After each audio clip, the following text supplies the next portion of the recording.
విద్యాపీఠంలో మహాశివరాత్రి పర్వదినం పురస్కరించుకుని డాక్టర్ మహేశ్వర శర్మ సిద్ధాంతి నిర్వహణలో జలలింగార్చన మహోత్సవం ఈ నెల 12వ తేదీ నుండి 18వ తేదీ వరకు నిర్వహించనున్న మహాశివరాత్రి మహోత్సవంలో భక్తులు అధిక సంఖ్యలో పాల్గొని జలలింగాన్ని దర్శించుకుని అభిషేకం నిర్వహించి స్వామివారికి కృపకు పాత్రులు కావాలని కోరారు. లోక కళ్యాణార్థమై నిర్వహించే మహత్తర శివలింగాన్ని నిర్మించి శివరాత్రి నాడు వచ్చే భక్తులందరికీ అభిషేకం చేసే సువర్ణ అవకాశాన్ని కల్పించిన సిద్ధాంతి విద్యాపీఠంలో ఈ సంవత్సరం అరుదైన జలలింగాన్ని భారతదేశంలోని అన్ని రాష్ట్రాల నుండి గ్రహించిన ఒక 1008 పవిత్ర నదీ తీర్థ జలాల ద్వారా నిర్మిస్తున్నామని, కావున భక్తులు అధిక సంఖ్యలో పాల్గొనాలని వ్యవస్థాపకులు బ్రహ్మశ్రీ డాక్టర్ మహేశ్వర శర్మ సిద్ధాంతి తెలిపారు.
మన విద్యాపీఠం అందిస్తున్నటువంటి ఒక గొప్పనైనటువంటి వరం.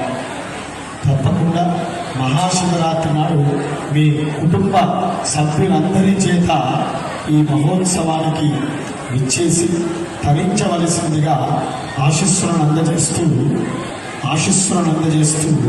జై గురుదత్త, జై జై గురుదత్త.